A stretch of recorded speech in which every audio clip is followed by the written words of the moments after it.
Have you ever found yourself watching a movie, being fully invested in the story, hand wrist deep into some popcorn? That was a really bad symbol for that. Lights off, dying to see how it unfolds, and then suddenly something happens that completely takes you out. You furrow your brow, you look at your partner or your friend, whoever you're watching the movie with, wondering, where did that come from? Well, that just happened to me and my wife while we were watching Bradley Cooper's Is This Thing On?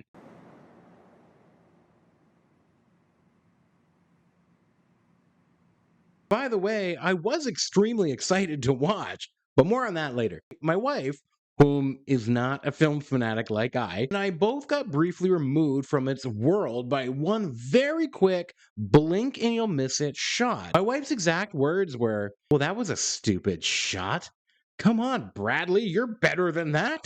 Which, if you don't know my wife, is fucking hilarious because she could care less about cinema. She didn't even know Bradley directed the movie until I told her. Anyway, this whole encounter got me thinking about how quickly immersion can be broken while watching a movie, sometimes even by a single shot. So I did the only thing one can do. Make a video on it. So here it is. I'm Wyatt. Welcome to my mind. Stay a while and go on this quick but hopefully immersive journey about how a single shot can break a movie.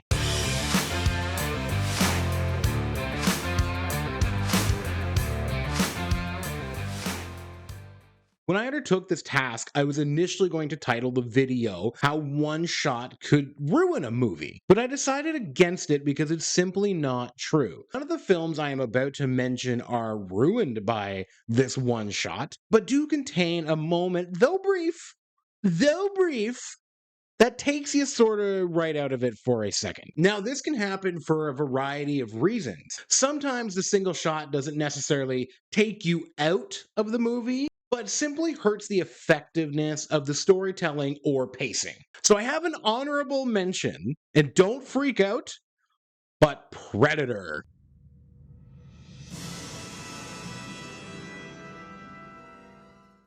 Which don't. I love Predator.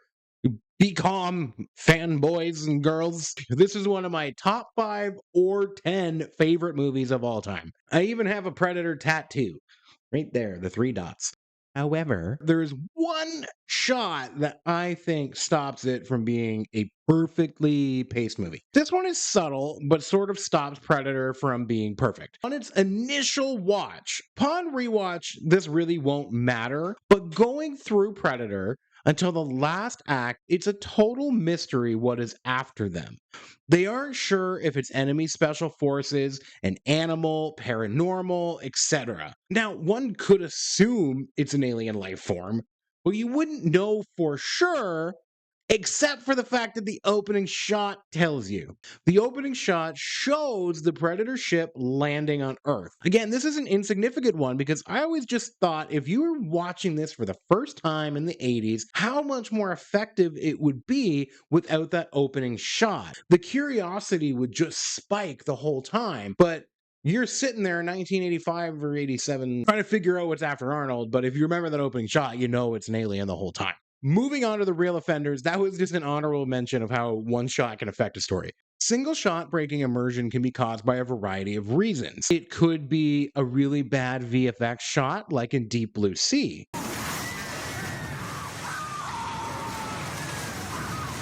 Could be an obvious stunt double, like in True Lies. Who the fuck is this guy? Sometimes it's a more jarring cut or edit or cuts, like the entire fucking dinner scene of Bohemian Rhapsody. Just awful. The less common but equally important one that I wanted to discuss is the unmotivated camera movement. Allow me to explain. Throughout a film, the camera moves for a variety of causes, whether it's following a character, pushing in on something of importance, or even doing this iconic movement. Camera's job is to tell the audience what to look at and why, but do it invisibly, ideally. Competent director knows how to make the camera go entirely unnoticed. But I know what you're thinking. But Wyatt, we notice the camera all the time when the visuals are really well done. Well, No. What you're actually noticing is the image, not the camera. When the cinematographer and director composite a shot so stunning, you're actually just in awe at the image, like in Blade Runner 2049. When a shot is so technically mastered, tracking our hero through many twists and turns, you're mesmerizing over the mastery of the image. When Ferris or Deadpool break the fourth wall, the camera is actually being used as a prop. Noticing it is actually part of the experience. These are all examples of camera work actually keeping you immersed in the film and not removing you from it. Finally, the example I'm actually talking about. Is this thing on? An otherwise pretty terrific film directed by Bradley Cooper. It follows Will Arnett's character Alex stumbling into stand-up comedy after going through a separation with his wife. The separation occurs many years in, and he begins using comedy as therapy, venting to the audience while slipping in jokes. In all honesty, the film is mostly composed of very up-close and personal long shots, which are very uncomfortable and make the film feel incredibly realistic. Bradley does a superb job, imperfectly, layering audio to make the audience feel like you're right there in the room. People are constantly talking over each other, but in the best way. In real life, nobody actually waits for the other person to talk. Is that your name? Christine, have I done something to offend you? Because if I have, or like upset you or something, then I'm. No. You know what? Forget it. I'm not going to Oyster Bay. To me. What? Why not? It's a birthday party.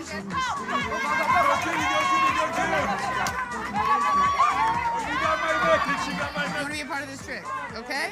Can all three of us do it? Yeah. Yeah, all three of you can do it. All right, Okay. all right. I think I took too much.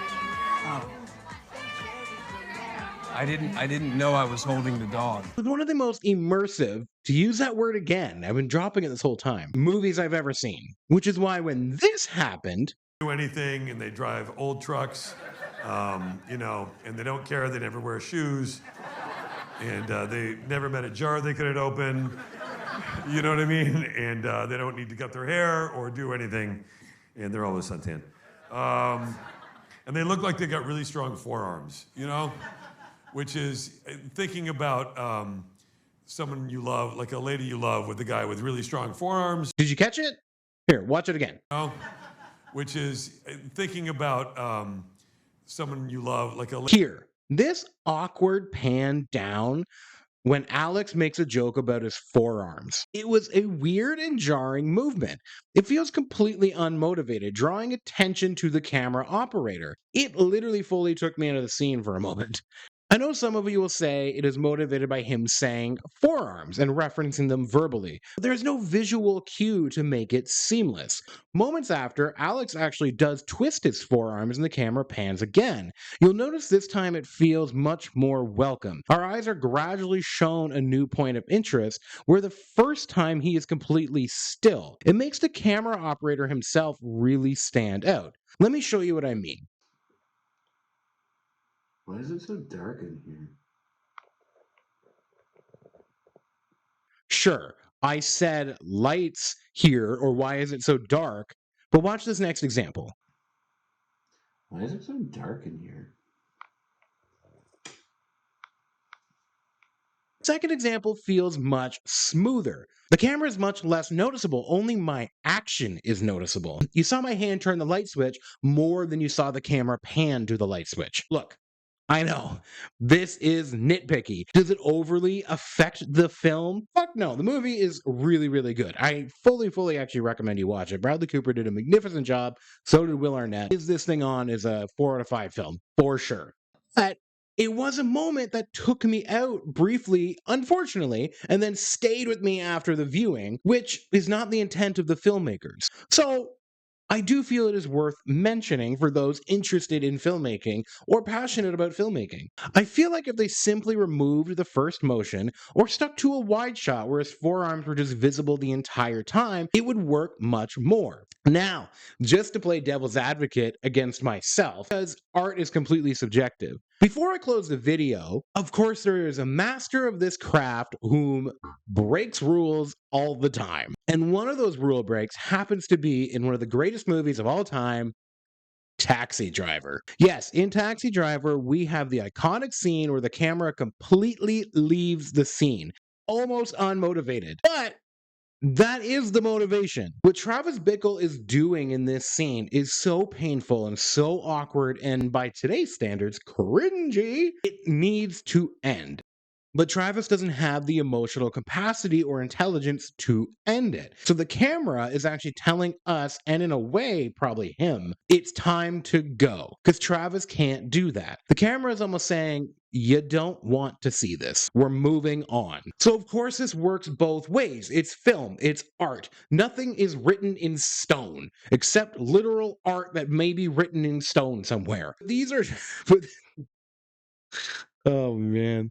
I only make me laugh, and I think that's okay. But these are just the things that are on my mind. And you stepped into my mind when you clicked a channel that said, welcome, what the fuck is my channel name?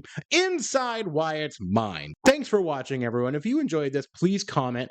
Tell me if you agree or disagree or what you think. Have you seen Is This Thing On? Do you have a passion for filmmaking, gaming, art, movies, anything? You're at the right channel. Please subscribe. If not, I'll just cry a little bit. That's okay. Not your fault.